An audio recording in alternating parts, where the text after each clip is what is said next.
Good morning, everybody. Today I'm going to be talking about the first CTE that you're going to be doing on your own, which is for Elegy for My Father Who Is Not Dead by Andrew Hudgens. Hopefully, by this point, you have already gone through the how to screencast the sample CTE response that we did on Alice Walker's The Flowers. You had that assignment in your introductory activities where I kind of walked you through how to break down a text and annotate a text and ask questions of a text, and then putting that all together into a claim, textual evidence, and explanation response, how to set that up properly. And so, hopefully, if you haven't done that at this point, then now would be a good time to stop this screencast and go back through those screencasts and samples for you. Today, I'm going to be talking about Elegy for My Father Who's Not Dead by Andrew Hudgens. And this is a great one to start with because it kind of links into your first literary analysis essay. We're going to be asked to kind of analyze two differing authors' views of death. And so this is kind of a good poem. I always like to start with this one because it kind of feeds into that.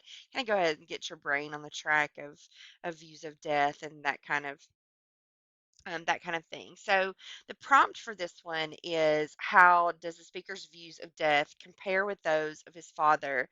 And how does the imagery of the ship in the poem and the author's choice of diction help to illustrate those views?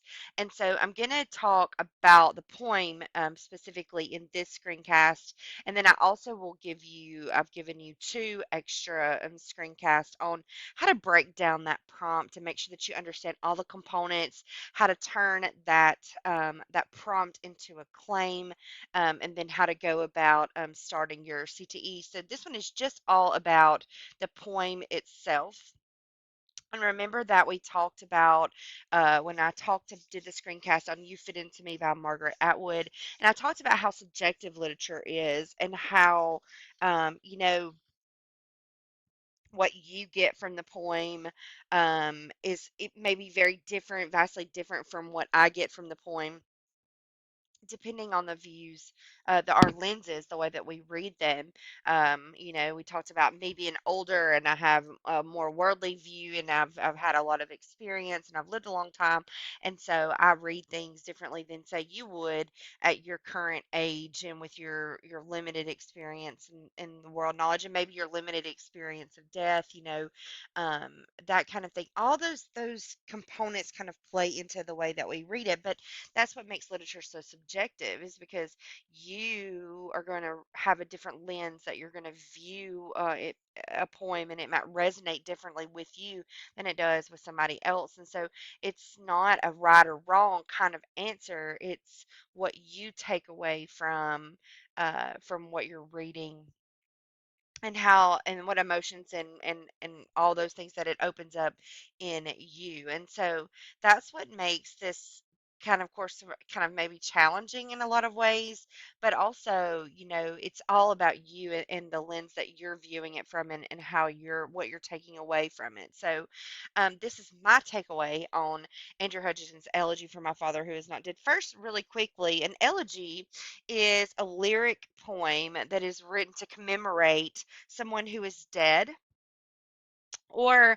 someone or maybe like a meditative, a serious meditative poem that's produced to express a speaker's melancholy thoughts. They are related to death, and they are usually have a very mournful tone, a very somber tone. They're very serious in nature, and so it's kind of a unique choice for Andrew Hudgens to write an elegy for his father who is not yet dead.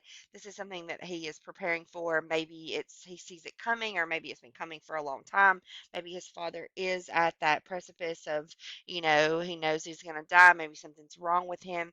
All of those kinds of things could be going on right now. So it's an interesting choice for him to choose to write an elegy, which is used to commemorate someone who is already dead. here. And so let's read it and then we'll kind of break down what's going on. So he says, one day I'll lift the telephone and be told my father's dead. He's ready. In the sureness of his faith, he talks about the world beyond this world as though his reservations have been made. I think he wants to go a little bit, a new desire to travel building up, an itch to see fresh worlds or older ones. He thinks that when I follow him, he'll wrap me in his arms and laugh the way he did when I arrived on earth. I do not think he's right. He's ready. I am not. I can't just say goodbye as cheerfully as if he were embarking on a trip to make my later trip go well.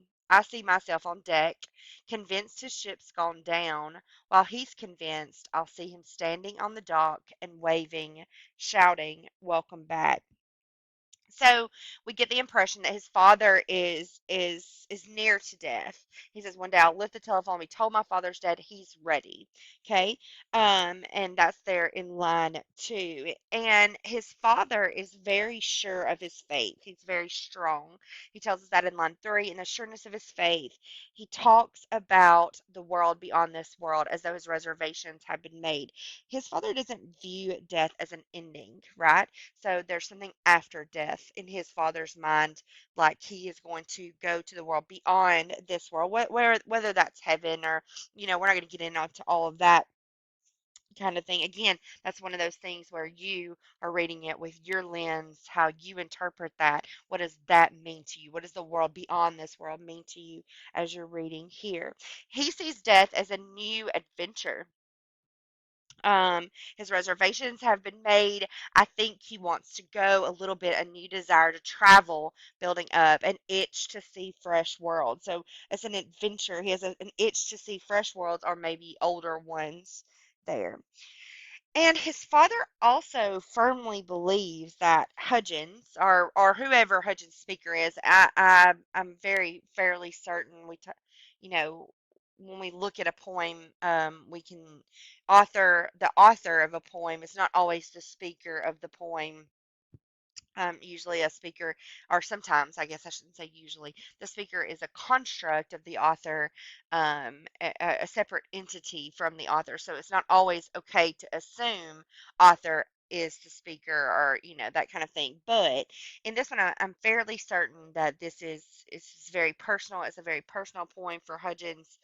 And so his father also firmly believes that Hudgens is going to join him one day.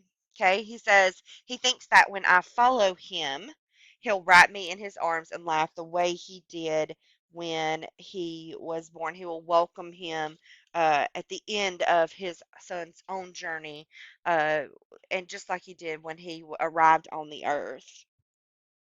He says, I do not think he's right. And there's the crux of it there. So, dad has all these beliefs. He's sure of his faith. He talks about the world beyond the world. He's ready to travel. He has an itch to see older worlds and our newer worlds, fresh worlds. And when Hudgens joins him, it's going to be a reunion, very much like it was the very first day that he arrived on the earth. But Hudgens is not sure. He says, I do not think he's right. He's ready. I am not. Okay. We can take that at its base level. I'm not ready for my father to die kind of thing. But then what follows after that kind of gives us a little bit of hesitancy on Hutchinson's part, that maybe he doesn't believe the same way that his father does. He says, I can't just say goodbye as cheerfully as if he were embarking on a trip to make my later trip go well. I see myself on deck, convinced the ship's gone down, while he's convinced I'll see him standing on the dock and waving, shouting back. So here we have him. He's doubting the idea that maybe there's nothing after death. Maybe there is no life after death. Perhaps he is a non-believer. Perhaps he believes maybe it doesn't work that way. Like the whole idea of, will we recognize each other if you believe in heaven? Again, not, we're not debating that existence of another world here.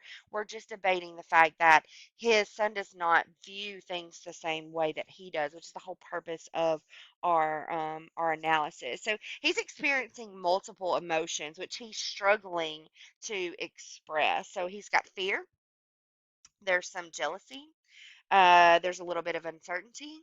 There's a little bit of remorse there that we're seeing here from the son about his father's journey. He's trying to deal as best as he can with this while confronting his own beliefs and his own conviction. So while dad believes that death is an adventure, it's a temporary separation, right? One day I'll see him again.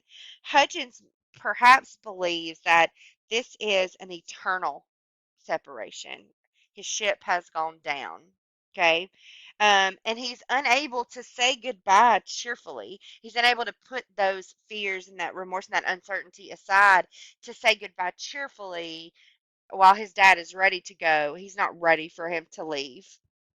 So those are some things that I want you to think about maybe while you're thinking about your literary analysis here for this particular poem, thinking about those contrasting views of death, that whole idea, that concept of the ship that he's talking about there at the very end, where he is on deck of the ship, and they're watching each other from a distance. He's on deck of the ship, and the dad is on the dock, and he's waving and shouting and welcoming him. But all of that whole concept, what does that mean to you, or what do you see in that? Those are, again, just what I see in this poem, and I look forward to seeing what you guys come up with as you analyze Elegy for My Father Who Is Not Dead by Andrew Hudgens.